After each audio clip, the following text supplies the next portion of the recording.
बिस्मिल्लाहिर्रहमानिर्रहीम। अस्सलामुअलैकुम। उम्मीद है आप सब खैरियत से होंगे। आपका अपना चैनल जिसका नाम लर्न विद हफीज़ है, मैं आपको खुशामदीद। चैनल को सब्सक्राइब ज़रूर कीजिएगा और इस वीडियो को एंड तक देखिएगा।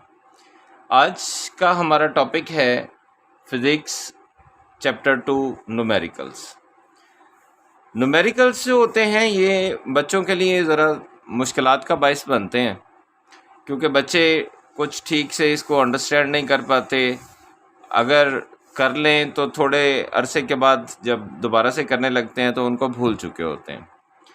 तो वीडियो बनाने का मकसद ये है कि आपके पास न्यूमेरिकल्स जो हैं ये ज़्यादा अरसा तक रहे, ताकि जब भी आप दोबारा से करने लगें तो वीडियो को निकाल के देख लीजिएगा और दोबारा से इसको कर लीजिएगा। तो शुरू करते हैं। इसका पहला क्वेश्चन जो है मैं उसको पढ़ देता हूँ। और सबसे अहम काम जो होता है न्यूमेरिकल्स को करने का वो होता है इसकी डाटा कलेक्शन। तो जब डाटा कलेक्ट कर लिया जाता है तो फिर ये इतनी ज़्यादा मुश्किल का बायस नहीं बनता। फिर जस्ट इक्वेशन लगानी होती है और इक्वेशन को देख के हमें पता चल जाता है कि हम कौन सी इक्वेशन लगाएंगे इसके ऊपर। तो पहला न्यूमेरिकल है हमारे पास, a train moves with a uniform velocity of 36 kilometre per hour. कि एक ट्रेन है जो कि मूव कर रही है यूनिफॉर्म वेलोसिटी के साथ, और उसकी यूनिफॉर्म वेलोसिटी जो है वो 36 किलोमीटर फी घंटा है। तो इसमें आपको ये बताने की ज़रूरत है कि जो यूनिफॉर्म जब भी स्पीड या वेलोसिटी की बात होगी तो हमें कम से कम मुश्किलात का सामना करना पड़ेगा, और इसको हम हमेशा v से जाहिर करेंगे। v है हमारे पास 36 किलोमीटर पर आवर। तो 36 किलोमीटर पर आवर हमें नहीं चाहिए होता है, हमें चाहिए होता है मीटर पर सेकंड के अंदर इसका। तो हम इसको कन्वर्ट कर लेंगे। v इज़ इक्वल टू ये 36 है और साथ में किलो है, किलो का 1000 हम यहाँ पे लगाएंगे, और नीचे घंटे हैं। तो घंटे को चेंज करने का तरीकाकार ये है कि पहले हम इसको करते हैं 60 मिनट से मल्टीप्लाई, और फिर इसको करते हैं 60 सेकंड से मल्टीप्लाई। तो अब इसको काट देंगे।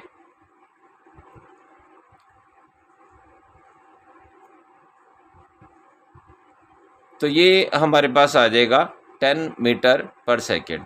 तो जो वेलोसिटी हमारे पास 36 किलोमीटर पर आवर की थी, वो अगर मीटर पर सेकंड का हिसाब लगाया जाए तो वो 10 मीटर पर सेकंड होगी। इसके बाद हमें उसने बताया है कि फॉर 10 सेकंड, मतलब इसके अंदर जो टाइम दिया हुआ है वो है हमारे पास 10 सेकंड का। तो वो कहता है कि जी find the distance travelled by it. तो फासला मालूम करना है कि इसने कितना फासला तय किया है। तो फार्मूला है हमारे पास s is equal to v into T. तो जब भी यूनिफॉर्म स्पीड की बात होगी या यूनिफॉर्म वेलोसिटी की बात होगी तो वहाँ पे हमारा ये सिंपल सा फार्मूला है जो कि इस्तेमाल हुआ करेगा।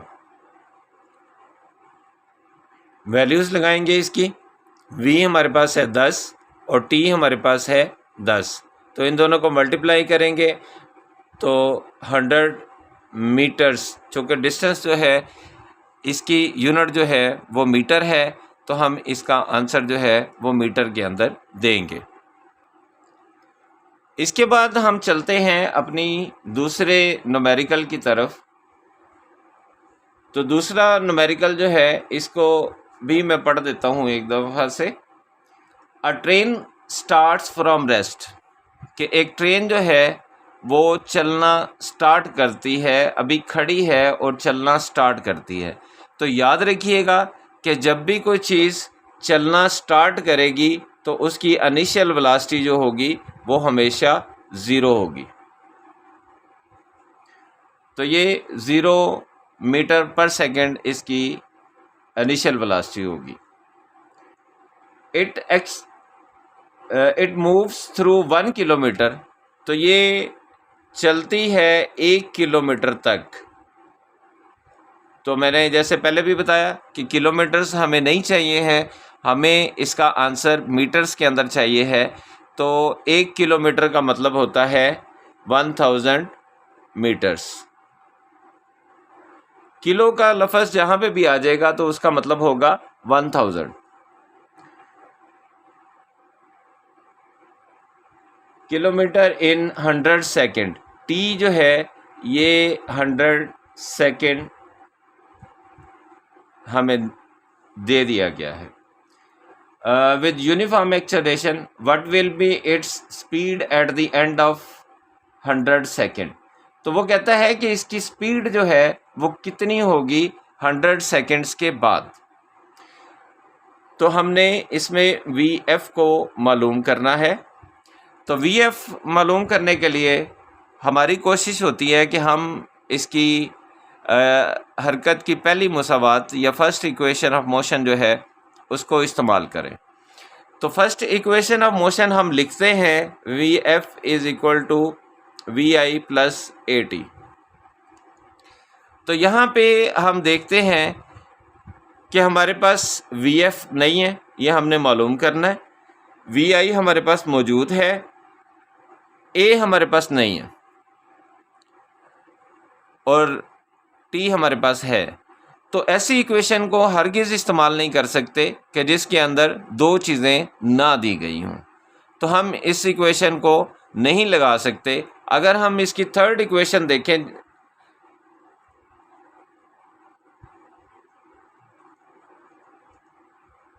तो इसके अंदर भी हम देखेंगे कि ए आ रहा है, तो इसको भी हम अप्लाई नहीं कर सकते। तो हमें सबसे पहले जो है वो ए को निकालना है, ए दरकार है हमें वी एफ मालूम करने के लिए। तो इस काम के लिए हम दूसरी इक्वेशन ऑफ मोशन इस्तेमाल करेंगे, S is equal to V I T plus half A T square. अब इसके अंदर हम वैल्यूज़ लगाएंगे इसकी। एस हमारे पास 1000 है, वी आई हमारे पास 0 है और टी हमारे पास है 100 प्लस 1/2 ऐसे ही रहेगा। ए हमने मालूम करना है, तो टी का स्क्वायर जो है हमारे पास 100 का स्क्वायर आ जाएगा। उसके बाद हम देखेंगे कि 1000 यहीं पे ये वाला पोर्शन जो है ये 0 हो जाएगा और हमारे पास जो बचेगा वो 1/2 ए, और साथ में अगर इसका स्क्वायर लिया जाएगा तो जितने भी 0 होते हैं उनको हम डबल कर दिया करते हैं। तो इसका आंसर हमारे पास आएगा 10,000। अब इसको काट लें,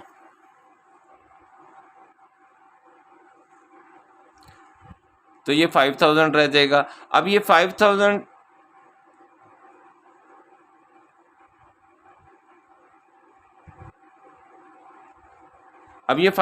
ए के साथ में मल्टीप्लाई हो रहा है, जब ये दूसरी साइड पे जाएगा तो ये डिवाइड हो जाएगा।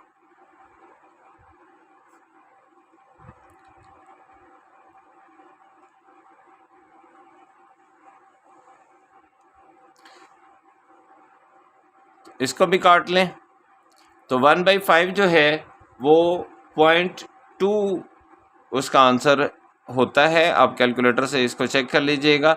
और जहाँ पे एक्सेलरेशन की बात आती है तो एक्सेलरेशन जो है उसकी यूनिट होती है मीटर पर सेकेंड स्क्वायर।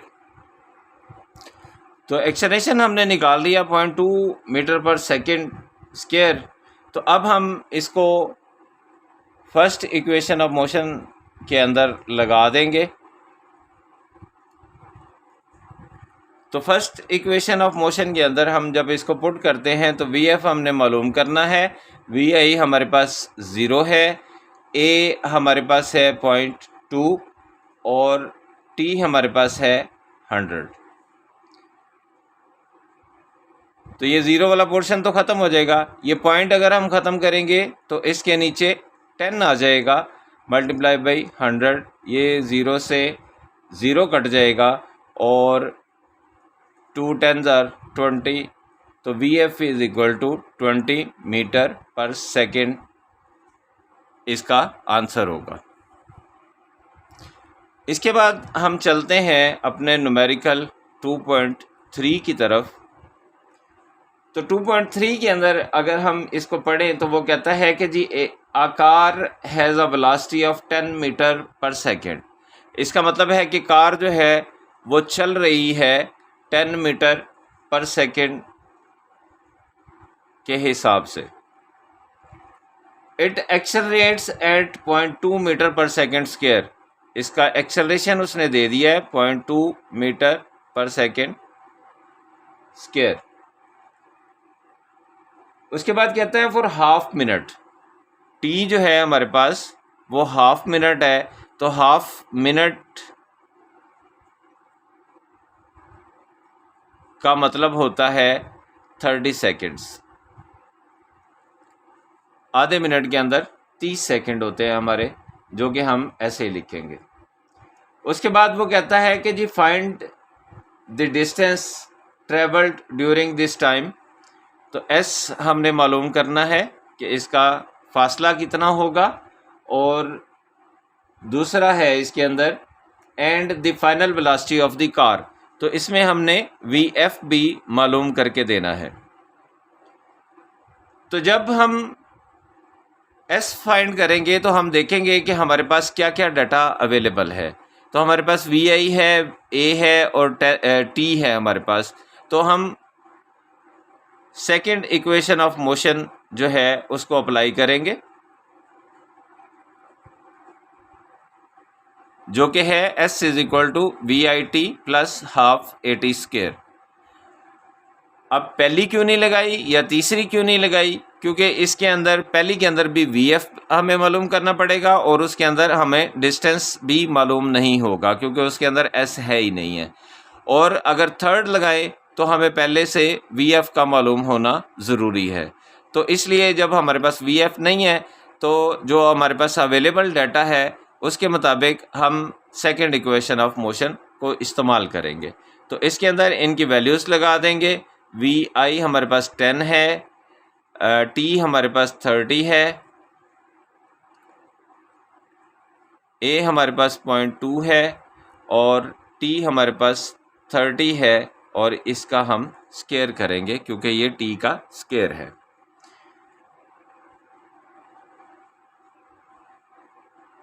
ये आ जाएगा 300 प्लस 1/2, और ये 0.2 को हम जब पॉइंट इसका ख़त्म करेंगे तो नीचे 10 आ जाएगा, और 30 का स्क्वायर जो है वो 900 आ जाएगा।